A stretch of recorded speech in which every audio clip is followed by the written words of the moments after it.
Alhamdulillah nahmaduhu wa nasta'inuhu wa nastaghfiruh wa na'udzu billahi min shururi anfusina wa min sayyiati a'malina may yahdihillahu fala mudhillalah wa may yudlil fala hadiyalah asyhadu an la ilaha illallah wahdahu la syarikalah wa asyhadu anna muhammadan abduhu wa rasuluhu alladzi la nabiyya ba'dah amma ba'du.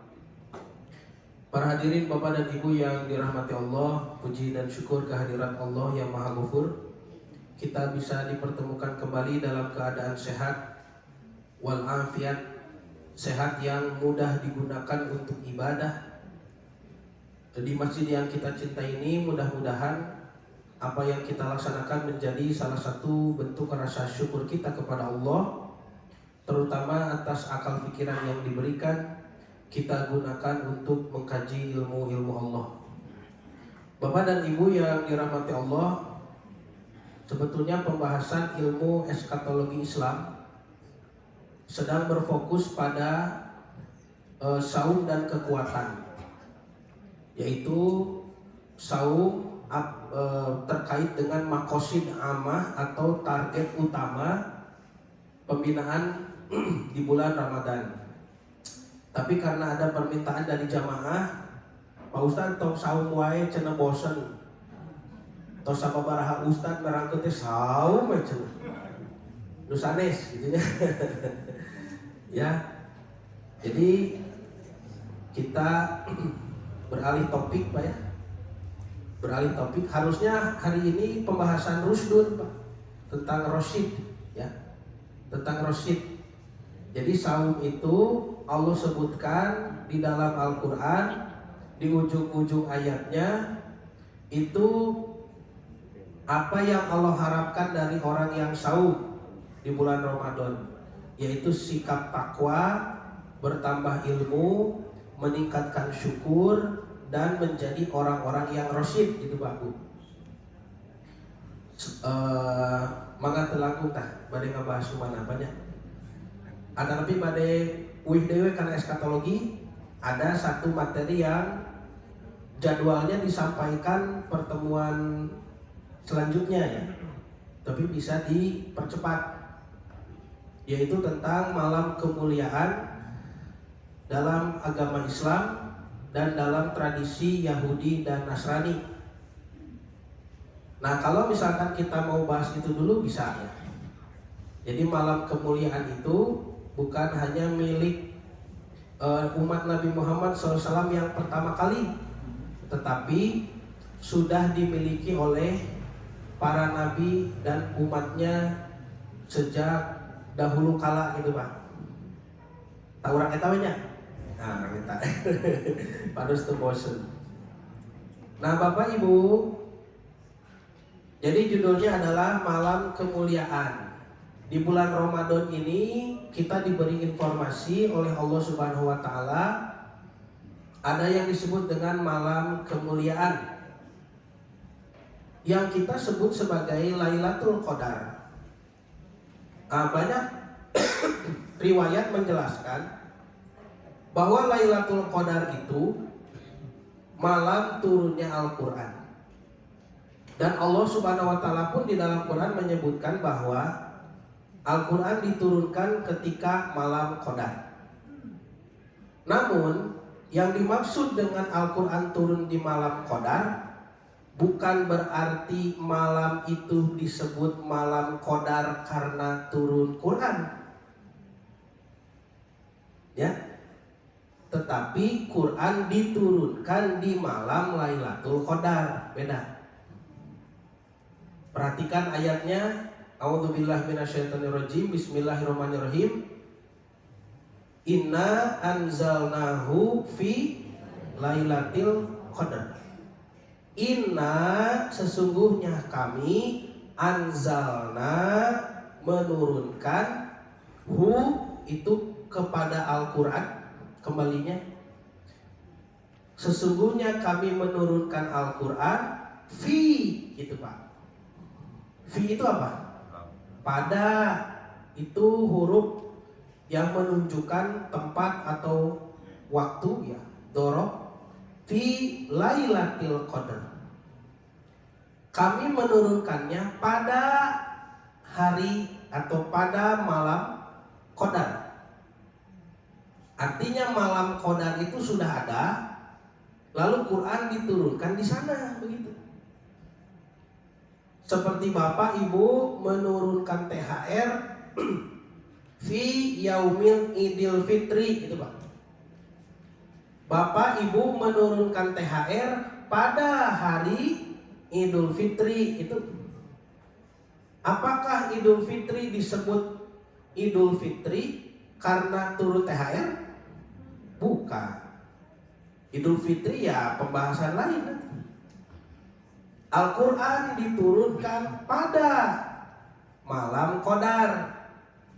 Bukan begini, malam itu disebut qadar karena turun Quran, bukan begitu. Sepahami ya? Nah, makanya malam qadar itu ada dari dulu sampai hari ini. Dari dulu ada, Nabi mengatakan bahwa suhuf Ibrahim, Torah Musa, Zaburnya Daud, Injilnya Isa itu turun di malam-malam mulia, di bulan Ramadan. Dan Nabi pun menyuruh kepada kita untuk mencari Lailatul Qadar. Carilah oleh kalian di 10 malam terakhir, di malam-malam ganjil, kan begitu Pak. Artinya malam qadar itu ada setiap tahun Bu, yaitu di bulan Ramadan. Malam apa itu?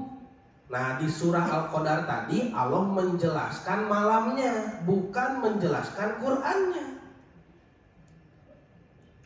Ya, wa ma adraka ma Lailatul Qadar, gitu kan?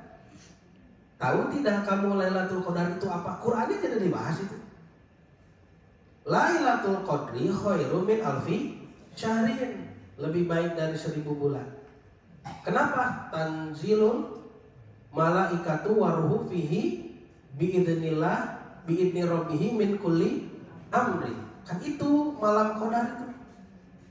Malaikat turun dipimpin oleh Ruhul Kudus, oleh sang pemimpin malaikat, Malak Jibril alaihissalam, dengan izin Tuhannya untuk menetapkan kadar-kadar nih semua, takdir-takdir semua makhluk.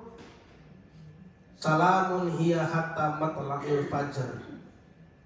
Di malam itu adanya keselamatan sampai waktu fajar subuh. Jadi malam qadar itu memang satu malam yang dijadikan momen tertentu Pak oleh Allah dari dulu.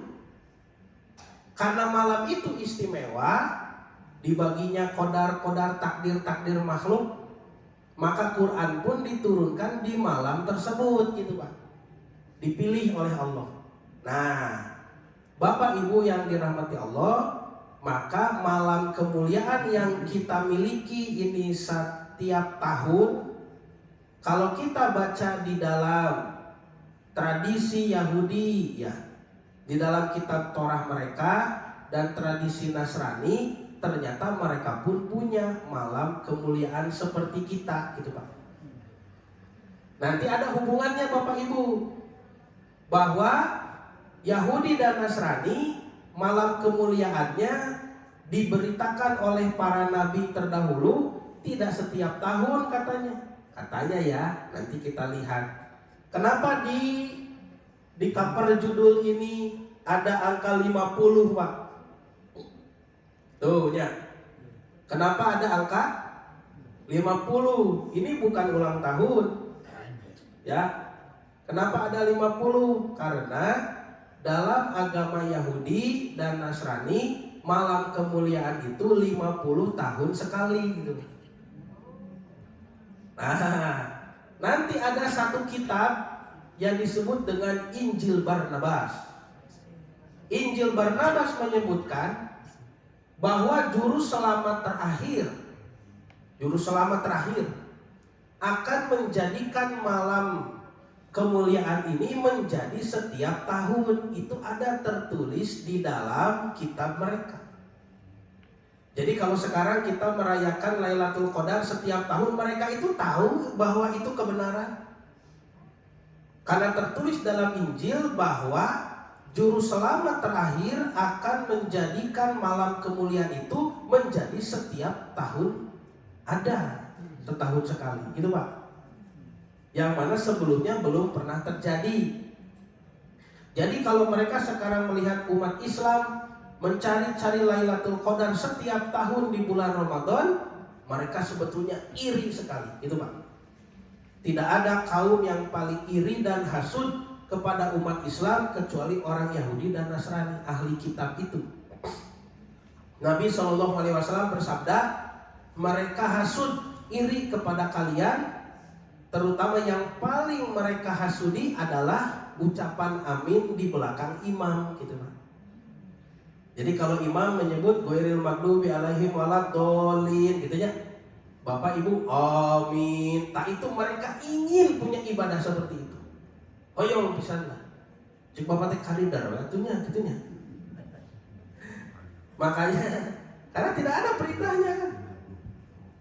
Jadi dikomando dengan satu orang membacakan firman Tuhan, lalu semua jamaah mengatakan amin. Itu kata Nabi di dalam hadis, ritual yang paling mereka gendok iri, gitu Pak, kepada kita.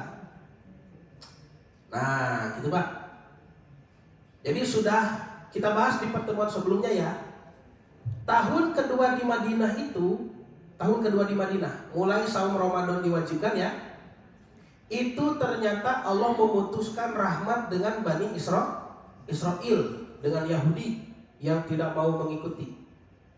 Satu, di tahun kedua di Madinah kiblat dipindahkan, betul? Nah, makanya sekarang kiblat kita jadi berbeda. Mereka tetap bersikukuh sampai hari ini menghadapkan wajahnya ke Yerusalem, ke batu Eben Hastiyah yang ada di Masjid Kubah Emas itu. Tapi Nabi Muhammad SAW memindahkan ke Mekah. Dan kalaupun mau dibahas bab kiblat ini, itu sudah ada di dalam kitab mereka bahwa kiblat akan pindah, ya. Bahkan Nabi Isa atau Yesus Kristus pun sudah ditanya dulu oleh perempuan dari Samaria, kemana kita menghadap beribadah? Ada orang mengatakan harus ke Yerusalem, orang lain mengatakan ke Gunung Gerizim di Samaria. Karena waktu itu Yahudi sedang pecah Pak.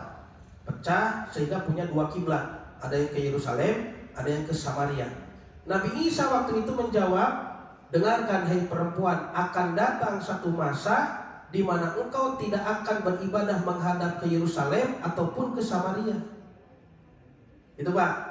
Itu jadi Nabi terdahulu sudah tahu bahwa kiblat akan berpindah. Nah, konsepnya sama Bapak Ibu. Kiblat itu kota suci, bukit suci, bangunan suci, batu suci. Dulu kiblat yang pertama itu kota suci Yerusalem, bukit suci Gunung Moriah yang ada dekat Bukit Zion. Kemudian bangunan suci adalah Beit Hamikdash atau Baitul Maqdis, dan batu suci batu Eben Hastiyah. Sekarang pindah ke kota suci Mekah, bukit suci Sofa dan Marwah, bangunan suci Masjidul Haram, ada Ka'bah di tengah, dan batu suci Hajarul Aswad. Sama, konsepnya sama. Tuh pindahkan. Kemudian mereka saum tiap bulan 3 hari. Mereka saum 10 Muharram itu wajib. Umat Nabi Muhammad dipindahkan oleh Allah. Saum yang wajib dikasih saum Ramadan, Ayamul Bid, dan 10 Muharram menjadi sunnah. Mereka juga punya hukum rajam untuk yang berzina. Tahun kedua di Madinah juga turun surah An-Nur ayat kedua memerintahkan hukum cambuk, hukum jilid. Ya? Jadi berbagai macam aturan oleh Allah dirubah. Tidak ada lagi yang sama antara ajaran Islam dengan ajaran Yahudi dan Nasrani. Ini pemutusan rahmat Pak. Ya, pemutusan rahmat dari Allah kepada mereka. Sehingga dari sejak tahun kedua di Madinah, umat Islam punya peradaban sendiri. Umat Nabi Muhammad SAW menjadi umat yang mandiri gitu Pak. Termasuk ini malam kemuliaan. Itu Bapak Ibu, malam kemuliaannya jadi setahun sekali. Karena Nabi sudah diizinkan dan Nabi juga memerintahkan kepada kita untuk mencarinya setiap tahun. Mari kita lihat Bapak Ibu. Nah, ini ayatnya Pak Bu. Pakai bahasa Ibrani. Saya yakin Bapak Ibu kan sudah hatam ya. Nah, karena sudah sering kajian bersama saya edisi bahasa Ibrani, silakan Bapak Ibu untuk dibaca. Itu yang tulisan merah di atas itu Bismillahirrohmanirrohim itu Pak. Tapi pakai bahasa Ibrani. Besem Allah Harrahman Beharahum. Di baris keduanya ini dibacanya Inna anzalnahu, terus tuh kan pintar, terus Lailatul Qadar, tuh banyak, hebat. Berarti baris keduanya apa ini? Wama apa? Wama adroka ma Lailatul Qadar, tuh kan sudah pasti Bapak. Baris ketiganya tuh Lailatul Qadri tuh khairun min alfi syahr, tuh Bu ya, badai mayang seberapa kabdi. Nah, terus jaraku bahasa Ibrani ya. Bisa ya Bapak Ibu? Tanzilul malaikah. Nah, betul? Betul.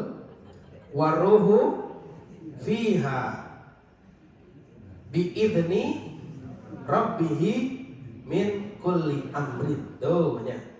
Salamun iya hatta matla'il fajr.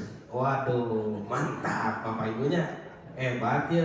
Tidak menyangka secepat ini Bapak Ibu menguasai ya. Nah, Bapak Ibu yang dirahmati Allah.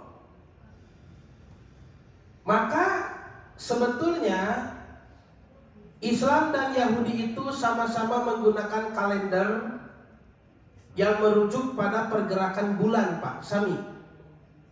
Kalau kalender yang dirumuskan berdasarkan pergerakan bulan, maka pergantian harinya itu di waktu maghrib Pak. Di waktu maghrib. Jadi ketika Bapak Ibu berbuka di waktu maghrib itu sudah pindah hari sebetulnya ya. Maka kita memasuki hari baru, dan sejak saat itulah Bapak Ibu melakukan saum yang baru sebetulnya.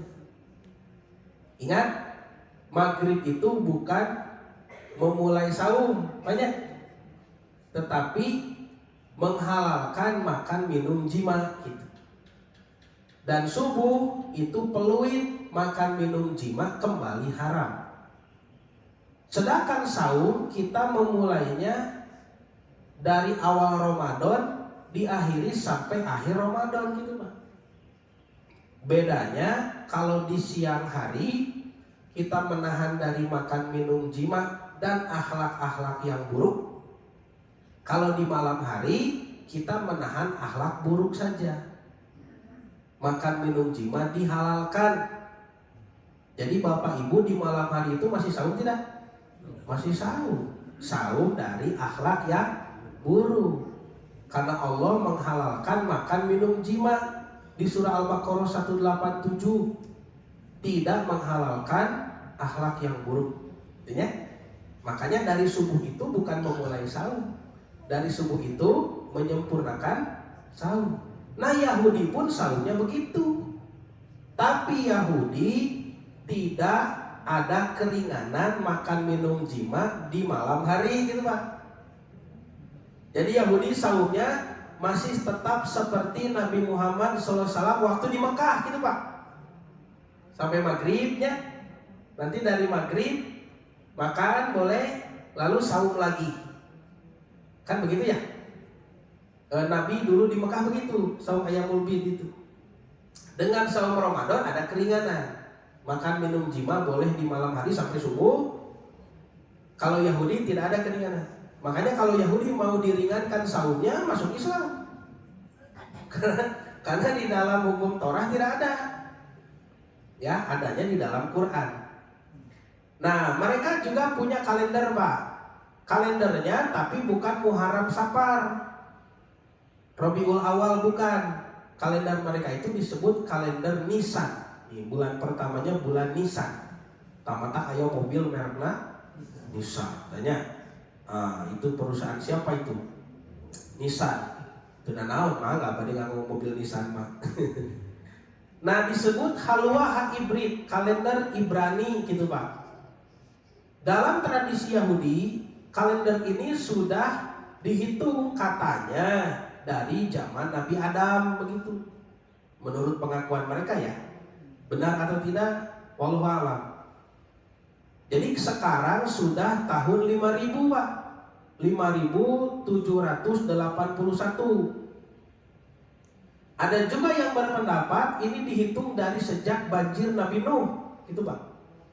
Ada juga yang mengatakan ini dihitung dari sejak Musa keluar dari Mesir.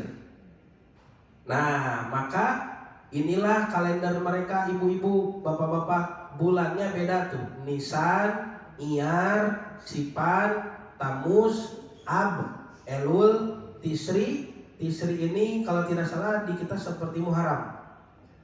Hespan, Kislev, Tebet, Sebat, Adar. Itu bulan-bulan Yahudi. Terkedah apalah ya, asal tahu saja, tidak usah hafal. Dan ini disesuaikan dengan kalender Masehi gitu Pak. Disesuaikan. Dulu orang Arab jahiliyah juga melakukan ini. Muharram, Safar, Rabiul Awal itu disesuaikan dengan kalender Masehi. Ya tentu tidak bisa sesuai karena kalender Masehi ini berdasarkan pergerakan matahari. Yang mana setahunnya ada 365 hari. Kalau kalender bulan 355, berarti setahun ada selisih berapa hari? 10. Kalau 3 tahun, nah selisihnya 30 hari, sama dengan 1 bulan. Makanya dulu ada tradisi membuat bulan ke-13 gitu Pak. Itu di masyarakat jahiliyah dulu, di zaman Nabi Muhammad SAW. Bulan ke-13 namanya bulan An-Nasi. Bulan An-Nasi itu ditetapkan setiap 3 tahun sekali. Untuk apa? Untuk menahan pergeseran gitu Pak. Jadi Muharram tetap di tempatnya ya, tidak bergeser kan? Ramadan bulan musim panas tetap di musim panas. Disinilah nanti turun surah At-Taubah. Allah Subhanahu Wa Taala menyatakan Inna iddata syuhur innallahi isna asyara syahron yauma khalaqas samawati wal ard. Sesungguhnya jumlah bulan di sisi Allah hanya ada 12 bulan. Tidak boleh ada bulan ke-13 seperti itu. Maka oleh Nabi dilarang tradisi tersebut. Nah ini hari-harinya Bapak Ibu. Hari-hari Yahudi. Ahad disebut Yom Rishon, hari Ahad. Dihitung dari maghrib di hari Sabtu. Senin disebut Yom Sheni. Kok mirip ya? Kenapa bisa mirip? Selasa Yom Selisi. Yom Teyaum hari Rabu Yom Rebi'i. Kamis Yom Hamisi. Kok kenapa sama ya? Jumat Yom Sisi. Nah 7 Sabtu Yom Sabat. Kok kenapa sama dengan hari kita Pak ya? Jangan-jangan Bapak Ibu Yahudi. Hari kita itu Ahad, Senin, Selasa, Rabu, Kamis, Jumat, Sabtu itu berasal dari bahasa Arab. Ahad satu kan, Senin dari Isnin, gitu ya. Selasa, Arba, Khamis kan itu bahasa Arab.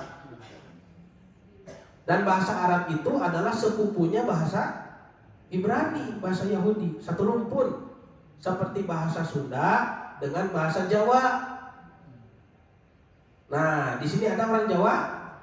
Ada. Di Jawa minum apa? Minum. Ombe.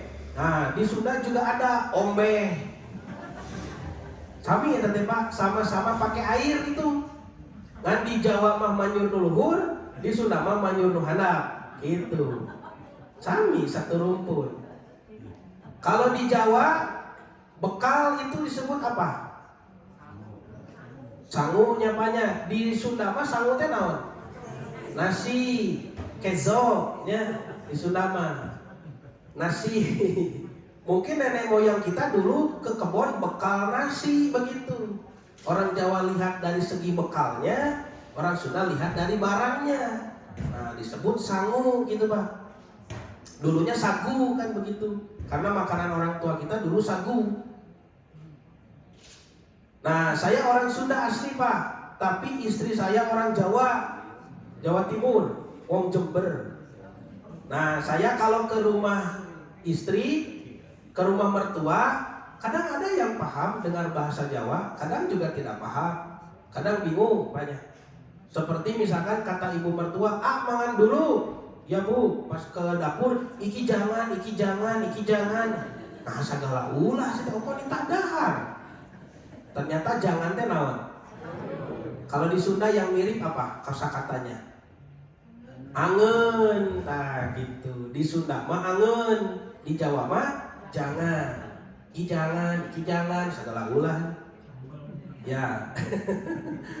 Lagi ngopi begini Pak, lagi makan kue, kata bapak mertua, ayo dimakan atos Pak. Udah atos ini empuk. Jadi gitu. Ternyata atos teh naon?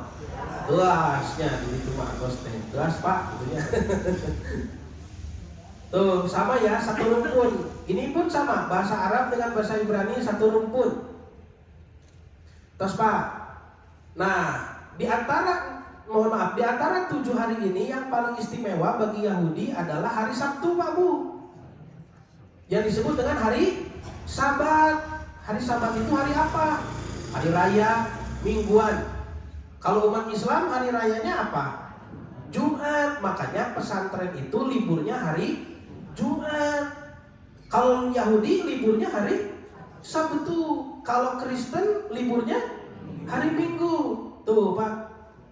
Ya, jadi di Indonesia ini aneh Pak, negara muslim terbesar di dunia, tapi weekend liburnya itu Sabtu Minggu. Padahal Sabtu Minggu itu liburnya siapa? Yahudi dan Nasrani. Jadi umat Islam tidak dikasih libur sebetulnya. Ini gara-gara pemerintah Belanda dulu Pak. Bisa tidak dirubah Pak? Susah ya. Nah, kalau susah dirubah, saya anjurkan tidak usah dirubah, tidak apa-apa, tapi ditambihan. Ya. Ditambah saja. Jadi liburnya Jumat, Sabtu, Minggu. Weekend itu 3 hari. Setuju tidak Pak? Setuju dong. Jadi Minggu untuk orang Kristen, Sabtu untuk Yahudi, Jumat untuk orang Islam. Mudah-mudahan agama lain tidak minta juga. Kata orang Hindu, oh saya Kamis, jangan gitunya. Kata orang Buddha, saya Rabu lah. Konghucu datang, kami Selasa tidak apa-apa. Jadi merah semua banyak. Bapak Ibu kerja cuma di hari Senin. Setuju tidak? Setuju. Nah, gitu banyak. Liur atuh di Indonesia mah. Kok negara Islamnya mayoritas Muslim terbesar, tapi liburna libur ahli kitab. Nah, hari Sabtu ini Bapak Ibu ini mulia sekali bagi Yahudi. Di hari Sabtu Yahudi tidak boleh keluar rumah, nyepi. Nah, harus nyepi. Tidak boleh bekerja, beraktivitas keluar rumah tidak boleh. Harus di dalam rumah, beribadah, baca Torah, berzikir, beristighfar gitu Pak. Kalau ada yang berani bekerja di hari Sabtu, ku Allah dikutuk jadi apa? Jadi monyet. Kan itu ada di surah Al-Baqarah. Kunu kirodatan khosiin. Jadilah monyet-monyet yang nyata. Gitu Pak. Mata ayah Hanoman, Sun Gokong, Kerasakti, tete orang Yahudi yang dikutuk jadi monyet. Aneh Bapak Ibu, kalau umat Islam hari Jumat justru disuruh ngumpul. Makanya ada ibadah salat Jumat, kumpul Pak. Itu aneh ya. Dulu syariat di zaman Nabi Musa nyepi Pak, diam di rumah. Kalau syariat Nabi Muhammad justru keluar rumah, ditunjukkan kepada dunia, ini umat Islam sedang berkumpul, gitu Pak. Sampai di negara-negara kafir yang masjidnya masih sedikit, umat Islam Jumatan sampai menutup jalan raya, gitu kan? Nah, harus berkumpul. Pertanyaannya Bapak Ibu, kenapa kok hari Sabtu begitu istimewa? Nah, ini ternyata dari ayat yang ada dalam kitab mereka yang mengatakan katanya Allah itu capek di hari Sabtu. Nauzubillahi min dzalik, subhanahu wa ta'ala amma yasifun. Maha suci Allah dari apa yang mereka tuduhkan. Tuh Pak, disebutkan di sini Kisebet Yamim Asah Adonai et Hasamayim, karena selama 6 hari Allah menciptakan samayim, langit-langit samawat kalau dalam Quran, ve'et haaretz, dan juga bumi. Bapak Ibu kalau baca dalam Quran, langit dan bumi oleh Allah diciptakan berapa hari? 6 hari disebutnya. Hari di situ nanti disebut yaum. Yaum itu bisa berarti hari di bumi, bisa berarti hari di luar bumi gitu Pak. Yaum itu. Jadi bisa dalam waktu biologis, waktu bumi, bisa juga dalam waktu kosmos. Ya, waktu kosmos, waktu luar angkasa, waktu dimensi yang lain. Yang bisa seharinya 1000 tahun, gitu ya. Nah, itu 6 hari. Ternyata dalam Torah Yahudi pun sama 6 hari. Lucunya kalau dalam Quran tidak dirinci 6 hari itu dari hari apa, misalkan dari Ahad, Senin, tidak. Tapi kalau di Torah dirinci hari Ahad, ya, Yom Rishon tadi menciptakan apa, Yom Sheni menciptakan apa, Yom Selisi apa, begitu Pak. Dan karena 6 hari maka terhitung sampai hari Sisi atau hari ke-6, hari Jumat. Berarti di hari ke-7, hari Sabtu, Sabat, Allah berhenti, gitu Pak. Maka disebutkan di sini Fubayom Hasyabi'i, maka pada hari ke-7 Sabat ia berhenti, maka disebut hari Sabat, gitu. Hari pemberhentian. Bayin napas untuk beristirahat, gitu Pak. Dan Allah disebutkan capek di hari Sabtu, istirahat. Makanya orang Yahudi istirahat hari Sabtu, gitu Pak. Jadi libur Yahudi hari Sabtu itu ada dalil nggak? Uniknya Bapak Ibu, keyakinan ini dibantah oleh Quran. Dibantah oleh Quran. Tinggal Pak, surat Qaf ayat 38.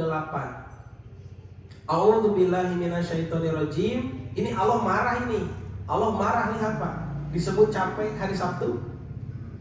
Walaqad khalaqnas samawati wal ard, dan sungguh kami telah menciptakan langit dan bumi, wama bainahuma, dan apa yang ada di dalamnya, fi sitati ayamin, selama 6 hari, wama masana min lugub, dan tidaklah kami merasa keletihan. So Pak, ngeri tuh Pak. Diwaler kok Allah Pak direspon. Nah, urusan anak gerak Allah berfirman kepada Nabi Muhammad, mengatakan, Muhammad, aku menciptakan langit dan bumi 6 hari dan aku tidak capek. Nah, urusan anak menyebutkan aku tidak letih di sini. Tuh, karena Nabi Muhammad mendengar ada tuduhan di luar sana. Kenapa orang Yahudi libur hari Sabtu? Mereka menghormati hari Sabtu sebagai hari istirahat karena menyangka Allah capek di hari Sabtu, gitu Pak. Diwaler tah Pak ku Al-Qur'an. Iku Allah makanya disebutkan wama masana min lugub, dan tidaklah kami merasa keletihan. Dan ini bukan 1-2 ayat, banyak ayat yang mengatakan seperti ini. Contoh misalkan ayat kursi. Ayat kursi kumaha? Allahu la ilaha illa huwal hayyul qayyum la ta'khudhuhu sinatun wala naum. Tidak mengantuk, tidak tertidur. Nanti kan wasi'a kursiyuhu samawati wal ard, gitunya. Wala ya'uduhu hifdhuhuma, dan Allah tidak kesusahan menjaga keduanya. Tuh. Lalu Allah marah lagi di surah An-Nahl, Pak Bu, ayat 124. Innama ju'ila sabtu alal ladina ikhtalafu fi. Tidaklah dijadikan Sabtu melainkan pada orang yang berselisih. Kata Yahudi, Sabtu ini kenapa libur karena begini, Sabtu itu kenapa libur karena begitu. Berselisih orang Yahudi. Wa inna rabbaka la yahkumu bainahum yaumal qiyamah. Dan sesungguhnya Tuhanmu akan membereskan hukum di antara mereka di hari kiamat nanti. Tanggung jawab tak nyebutkan Allah capek. Fima kanu fihi yakhtalifun, terhadap apa yang mereka perselisihkan. Gitu Pak. Terusnya kesimpulannya sampai bab di sini adalah hari ketujuh bagi Yahudi hari yang dihormati. Terus. Dua apa? Ada juga tahun ketujuh. Langsung aja lami teuing mun hiji-hiji bapaknya. Ini materinya untuk 2,5 jam Pak. Jadi ada tahun ketujuh Bu. Orang Yahudi juga tidak hanya menghitung hari, tapi menghitung tahun Pak. Cek bapak teh, manawi teh Krisdayanti we nu menghitung hari tehnya. Orang Yahudi juga menghitung hari nah. Dan menghitung tahun Pak, tahun ketujuh. Pokoknya sekarang kalau misalkan masuk tahun ketujuh per 7 tahun disebat nate tahun semitah. Ngarayakeun deui gitu Pak. Ya, hari ketujuh saja setiap pekan dirayakan. Nanti tahun ketujuh pun dirayakan. Itu ya intinya begitulah. Jadi kalau Bapak Ibu melihat ada perayaan semitah, perayaan panen besar-besaran, hari panen gitunya, saling berbagi hasil panen, itu Yahudi sedang merayakan tahun ketujuhnya. Jadi dihitung dari tahun 1, tahun ke-7 dirayakan, nanti tahun 14, terus ya tahun 21, terus 28. Kita Pak terus Pak. Ya. Dan lihat Pak. 7 kali 7 tahun itu adalah yang paling istimewa. 7 kali 7 tahun berarti 7 kali 7 berapa? 49 tahun. 49 tahun sudah lewat, maka tahun berikutnya adalah tahun kemuliaan disebutna Yobelium. Tahun ke-50. Lu tadi di nakaparnya banyak? 50. Ketika malam pertama masuk ke tahun ke-50, di situ ada perayaan namanya malam Yobelium gitu Pak. Malam Yobelium tehnya Lailatul Qadarna gitu. Malam kemuliaan, dosa diampuni, hutang-hutang dibebaskan. Jadi mun Bapak bade nganyuk ka Yahudi sok nganyuk. Cing badag nganyuk nah tangke tahun ke-50 lunas Pak. Bahkan Bapak Ibu lihat perhatikan, bahkan peta Palestina Pak, itu dulu oleh bangsa Yahudi kan dibagi 12-nya. Satu daerah untuk satu suku kan, 12 Bani Israel. Itu ada yang dijual, ada yang disewa, ada yang sudah tukar-tukar posisi tanah sehingga Bapak kan orang Sumatera datang ke Jawa gitunya, orang Jawa datang ke Bandung, orang Bandung datang ke Jakarta kan begitu. Sama dulu juga begitu, ada urusan berkebun, urusan peternak, urusan berdagang. Di tahun ke-50 semuanya harus pulang ke tanah masing-masing. Makanya gerakan Zionis itu targetnya per 50 tahun sekali gitu Pak. Tahun berapa? Dulu Theodor Herz, Bapak Zionis dunia, menginginkan Yerusalem sebagai ibu kota Israel, sebagai negara Israel. Tahun berapa dulu? Sebelum Perang Dunia I kan? Dia mau beli ke Sultan Turki Utsmani, ke Sultan Abdul Hamid. Sultan Abdul Hamid II ditolak, makanya Sultan Abdul Hamidnya dibunuh. Itu tahun berapa? 1800 atau 1900-an ya? Kurang. Nah, 1898 ada? Jadi kurang 2 tahun ya. 1900 kurang 2 tahun. Lalu 50 tahun kemudian, tahun berapa? 50 tahun kemudian 1948. Apa yang terjadi? Negara Israel diresmikan. Betul? 1948. Nah, 50 tahun Pak. Kenapa mereka berani mendirikan negara Israel? Mereka ini menyangka ini sudah malam yubelium, sudah 50 tahun tanahnya kembali jadi milik kami. Oke, dulu kami jual, kami kontrakan, kami serahkan hak guna pakai kepada orang Arab, kepada orang Palestina. Sekarang sudah 50 tahun menjadi hak kami lagi. Itu Pak. Tuhnya. Itu kenapa mereka sangat pede sekali merebut tanah Palestina. Karena tiap 50 tahun sekali itu ada perayaan yubelium Pak.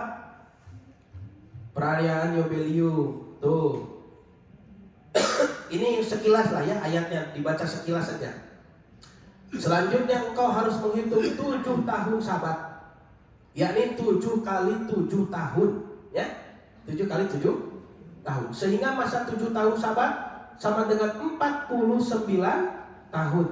Lalu engkau harus memperdengarkan bunyi sangkakala di mana-mana. Oh, tahun kemuliaan. Harus apa katanya? Meniup trompet tuh. Dari sinilah tradisi kalau tahun baru itu meniup trompet. Itu kebiasaan Yahudi. Bapak Ibu pernah dengar, sering dengar ya? Kalau tahun baru niup trompetnya kebiasaan Yahudi. Mana dalilnya? Iya dah. Ini dalilnya.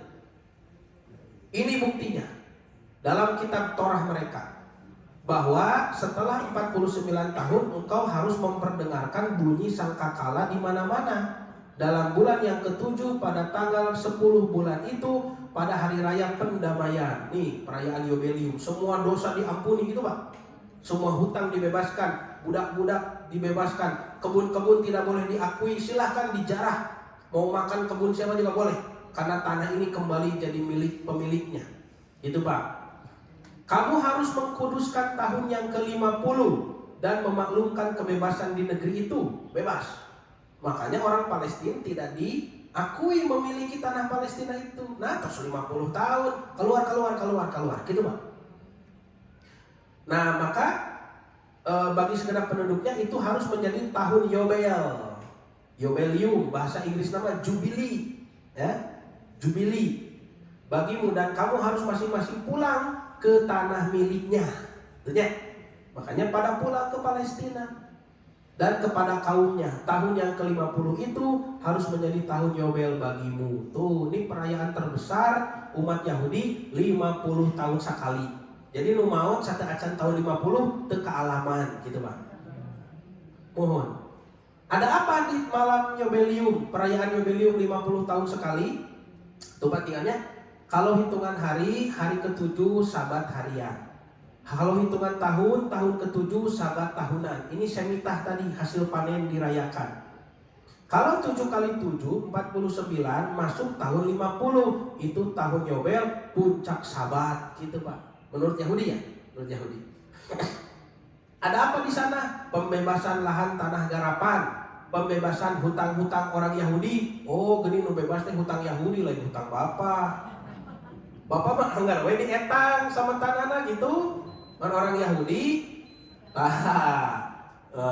rumaos teu gaduh sametan gitu Pak. Pembebasan budak, pembebasan dosa oleh Tuhan, upacara selama 1 hari saat Yom Kippur. Ini mirip Bapak Ibu ya. Tuh Pak, dengan Lailatul Qadar ada miripnya nih. Malam kemuliaan dari Allah, perayaan turunnya kitab suci dirayakan. Ini kitab suci Yahudi nu mana? Nu semitah tadi nu 7 tahun. Itu Torah diturunkan gitu Pak. Tadi karena dilewat ya, bisilam itu. Dan dirayakan setelah beribadah saum, betul. Jadi malam Yobelium pun setelah saum Yom Kippur. Kita pun malam Lailatul Qadar di bulan Ramadan setelah saum. Di malam hari kita cari dan menghapus dosa-dosa telah lalu. Tos, itulah sekilas informasi malam kemuliaan dalam tradisi Yahudi. Bagaimana Kristen? Sama, Kristen juga kan asalnya dari Yahudi, Pak. Tapi karena orang Kristen mikir 50 tahun mah lami teuing gitu, Pak. Terlalu lama. Maka dulu Bapak gereja merubahnya jadi 25 tahun sekali. Nah, itu mah ku Bapak gereja. Atuh da cenah lila teuing 25 tahun mah. Ya. Bahkan dalam sekte tertentu orang Kristen ada yang merayakan 100 tahun sekali. Jadi orang Kristen mah aya nu 100 tahun sekali, aya nu 50 tahun sekali sama dengan Yahudi. Ada juga yang 25 tahun sekali. Bapak gereja dulu memutuskan kita rayakan Yobelium 25 tahun sekali. Nah, keuntungannya besar, Pak. Karena setiap warga Kristen di seluruh dunia nyumbang ke gereja tuh. Jadi rekening gereja meningkat gitu, Pak. Nah, Bapak Ibu yang dirahmati Allah. Jadi kalau kita lihat orang Kristen dari Injil-Injil yang ada, Markus, Matius, Lukas, Yohanes, itu hanya 4 dari sekitar 200 jenis Injil dulu, ya. 200 jenis Injil. Hari ini banyak selain dari 4 yang tadi, banyak ditemukan Injil-Injil yang lain. Kebetulan saya punya di rumah Injil Barnabas, saya punya. Kemudian Injil Yudas Iskariot, saya punya. Kemudian Injil Maria Magdalena, saya punya. Jadi sudah banyak dijual. Tapi Bapak Ibu tidak bisa beli di Indomaret. Belinya harus tahu di mana. Nah, ada Injil Markus, ada Injil Thomas, ada Injil Filipus.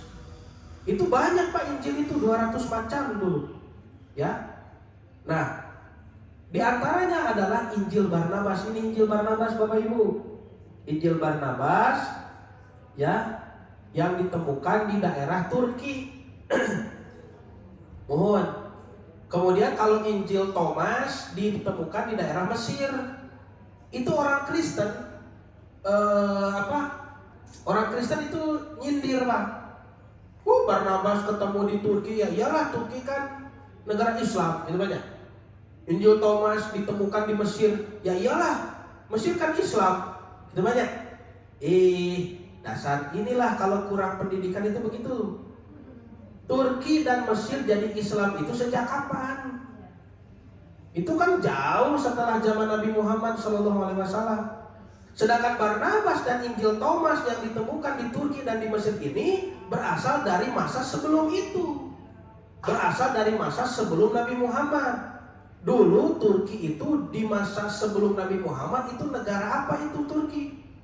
Itu kan kerajaan Bizantium. Bizantium itu kerajaan apa? Kerajaan Kristen. Kristen Ortodoks, Pak. Mesir itu kerajaan apa dulu? Kerajaan Kristen juga, ya. Jadi setelah oleh Fir'aun itu nanti dikuasai oleh orang Kristen. Makanya yang terkenal di Alexandria itu, Pak, itu perpustakaan terbesar milik orang-orang Kristen. Makanya nanti ada di Habasyah, tempat hijrah para sahabatnya. Habasyah juga Kristen Ortodoks. Tuh, sebetulnya itu satu kepemimpinan, Pak. Jadi ada pimpinan cabang, pimpinan daerah, pimpinan wilayah, pimpinan pusat gitu. Mun di urang mah PC, PD, PW, PP gitu, Pak.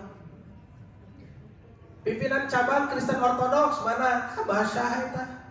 Nanti berkembang ke Yaman, Pamekaran, tak Yaman. PJ pimpinan jamaah Yaman gitu, Pak. Itu kan Abraha itu dari situ, tentara gajah itu dari Yaman, orang Kristen Ortodoks menyerang Ka'bah nanti. Nah, pimpinan daerahnya mana? Eta Mesir, eta Alexandria, eta pimpinan daerah Afrika gitu. Pimpinan wilayahnya mana? Itu Suriah. Di Suriah itu kan ada Kristen Ortodoks, sampai hari ini masih ada Kristen Ortodoks. Pimpinan pusatnya mana? Bizantium, Turki, itu, Pak. Jadi dulu itu satu kepemimpinan besar dan Injil-Injil itu ditemukan di daerah itu. Ini adalah asli dari peradaban Kristen. Lihat Bapak Ibu, Injil Barnabas nih, pasal 220. Saya punya di rumah, ayat 20. Ini diterjemahkan, kondisi ini Isa dituduh sebagai anak Tuhan akan terus berlangsung demikian sampai munculnya Muhammad. Itu disebut, Pak, langsung namanya. Muhammad Rasul Allah yang ketika dia datang maka akan berhasil mengungkapkan penipuan ini kepada orang-orang yang percaya kepada hukum Allah. Itu Pak. Sebabnya kubar nafas. Dilanjutkan. Maka pada tahun itu, pada waktu itu kalau Muhammad datang, Allah akan disujudi di seluruh dunia dan akan terdapatlah rahmatnya sehingga tahun Yobel yang kini jatuh tiap 100 tahun itu akan dijadikan oleh Mesias juru selamat terakhir itu pada setiap tahun di setiap tempat. Ya. Jadi malam Lailatul Qadar itu kan ada di setiap tahun dan di setiap tempat. Setiap ada umat Islam di situ pasti mencari Lailatul Qadar. Nah, itu Pak Bu. Maka di sini menjadi bukti bahwa umat terdahulu itu sudah tahu tentang Nabi Muhammad, tentang syariatnya akan seperti apa. Kan dulu aneh Pak, kalau seluruh dunia ini ibadahnya sama, itu aneh dulu. Karena para nabi itu diutus untuk kaumnya masing-masing. Jadi kalau Bapak dulu misalkan di Antapani ada nabi siapa begitu, di Antapani nanti Bapak main ke Buah Batu, orang Buah Batu beda lagi sholatnya karena nabinya siapa begitu. Jadi tidak ada keseragaman seluruh dunia dalam satu peribadahan, tidak, kecuali di tangan juru selamat terakhir ini. Makanya ternyata Pak, Nabi Muhammad itu adalah nabi yang dinanti dan dirindukan bangsa-bangsa dari sejak dahulu, ya. Karena ajarannya itu meliputi seluruh dunia dan itu ingin dilihat oleh siapapun. Bagaimana jadinya seluruh dunia beribadah bersama-sama, itu hebat. Dan sekarang Bapak Ibu mengalaminya. So, Bapak Ibu sekarang saum nih di Indonesia, ya, di negara lain saum kan? Saum ini kita barengan loh seluruh dunia. Ketika maghrib tiba kita berbuka, ketika siang kita sahur, malam kita sahur, semua seluruh dunia mengamalkan. Hebat itu Pak, itu jadi kekuatan besar, ya, yang belum pernah dilihat orang sebelumnya. Itu Pak Bu. Tosta, sakit hula banyak yang bisa disampaikan. Jadi kesimpulannya apa? Kesimpulannya terdapat sisa-sisa dari ajaran para nabi terdahulu tentang malam kemuliaan di dalam kitab Torah dan kitab Injil yang diakui oleh Yahudi dan Nasrani. Ada malam kemuliaan dan ternyata malam kemuliaan itu dirayakan setiap 50 tahun sekali yang disebut dengan malam Yobelium. Nanti oleh orang Kristen ada yang merayakan 100 tahun sekali, ada yang merayakan 50 tahun sekali, ada yang merayakan 25 tahun sekali. Dan ternyata tertulis dalam kitab orang Kristen bahwa juru selamat terakhir, nabi terakhir akan mengubah perayaan malam kemuliaan itu menjadi setahun sekali dan di setiap tempat, gitu Pak. Tentunya, maka Bapak Ibu berbahagialah, berbanggalah menjadi umat Islam, satu-satunya umat di muka bumi ini yang sampai hari ini bahkan sampai hari kiamat itu ada dalam keridhaan Allah. Mudah-mudahan apa yang disampaikan menjadi ilmu yang bermanfaat khususnya bagi saya sendiri dan menjadikan motivasi beribadah kepada Allah lebih tinggi, terutama di bulan suci Ramadan ini. Mari kita manfaatkan setiap peluang ibadah yang Allah berikan, karena tidak tahu apakah Ramadan yang sekarang ini adalah Ramadan yang terakhir bagi kita, dan tidak ada yang menjamin kita hidup sampai tahun depan. Maka jadikanlah Ramadan ini ya seolah-olah akan menjadi Ramadan yang terakhir, karena Nabi SAW bersabda, beribadahlah kalian seolah-olah kalian akan mati besok. Itu Pak, sehingga kita bisa termotivasi untuk memaksimalkan setiap peluang ibadah. Rabbana hablana min azwajina wa dzurriyyatina qurrata a'yun waj'alna lil muttaqina imama. Rabbana la tuzigh qulubana ba'da idh hadaitana wa hab lana min ladunka rahmah innaka antal wahhab. Rabbana atina fid dunya hasanah wa fil akhirati hasanah wa qina adzabannar. Aqulu qawli hadza wa astaghfirullah li wa lakum. Wassalamualaikum warahmatullahi wabarakatuh.